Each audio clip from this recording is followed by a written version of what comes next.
Hello and welcome back. And today we're going to take a quick look at the latest in the Hasbro Star Wars Retro Collection line. This is a 6-figure release to commemorate the 40th anniversary of Return of the Jedi. And I have a feeling this will be a very desirable set to get. As out of the 6 figures, we have 2 army builders, that of the Gamorrean Guard and Emperor's Royal Guard. We have a figure that is brand new to this style of retro Kenner figures, which is Mon Mothma. And also included in this set is the very desirable Salt Marae, aka Yak Face, who was part of the last 17 of the original Kenner line. Rounding out the set, we have Admiral Ackbar and the Ewok Wicket W. Warwick. On this side of the box, we get photos of all the characters in this set.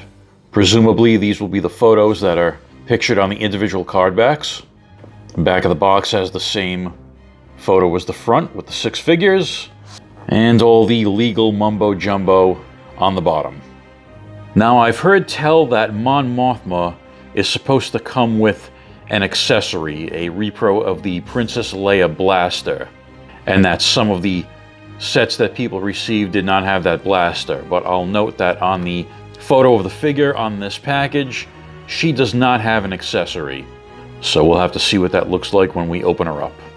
Here are the individually carded figures. I've said it before, and I'll say it again now. These card backs are absolute trash. All Hasbro had to do to differentiate these from the originals was put a small Retro Collection logo somewhere on the top of the card, just like they've done with this Return of the Jedi 40th Anniversary logo. That's all it would have taken. All this terrible looking weathering is unnecessary. These giant red stickers obscuring the character art is completely unnecessary. I'm not sure why they haven't changed this Retro Collection packaging.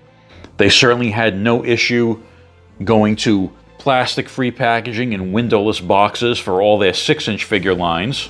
So why haven't they changed this packaging? Is it because they want to remain consistent throughout the line?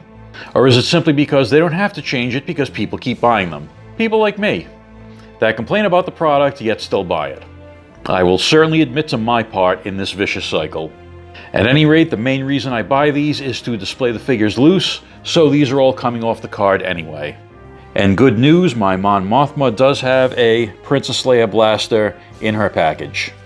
The main thing I'll want to see when I get these out of the package is how they hold their weapons. The first series of Star Wars retro figures were notoriously bad at being able to hold their weapons. There was some improvement in the Empire Strikes Back waves, but in the previous Return of the Jedi Retro Collection assortment, there were a couple of figures like Endor Han and Jedi Luke that still have issues simply holding their weapons. Let's start with the 2 army builders, Gamorrean Guard and the Emperor's Royal Guard. And yes, it sucks that they put these in a multi-pack, because certainly I'm sure if these were sold on individual cards, collectors would want to buy multiples of each. I'm not really an army builder, but I do have the Power of the Force 2 versions of each of these figures. And before I start opening, just to note, there is no artwork on the back of the cards. It's just a big giant block of multilingual text. How exciting. Holding their weapons, so far so good. Both of these figures have a nice tight grip on their weapons.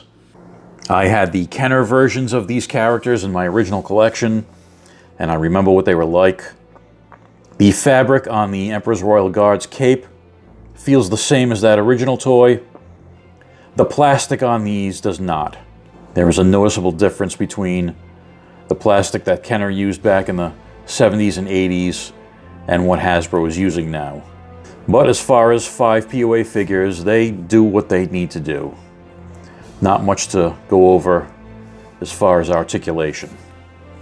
Next, we'll take a look at Admiral Ackbar and Wicket W. Warwick.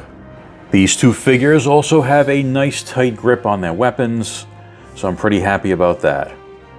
Wicket, of course, comes with his big old spear, and Admiral Ackbar comes with his baton, pointer, stick of destiny, whatever you want to call it.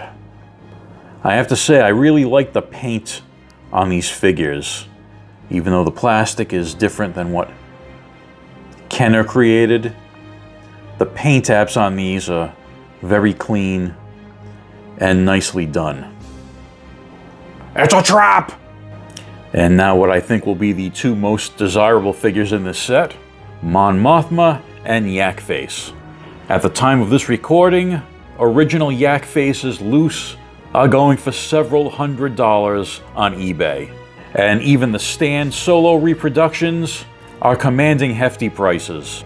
So it'll be interesting to see if the existence of this retro Yak Face affects the value of previous versions.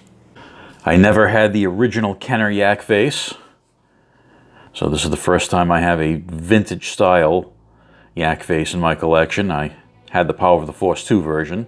He looks pretty good, holds that weapon well, whatever that stick is supposed to be. Paint apps look clean. I am happy with that one. Mon Mothma is where we stumble a little bit in this set. First thing I noticed is the unsightly seam going down her hand. That molding could have been a little bit cleaner. Also, her hands are painted because presumably they molded her body in this color.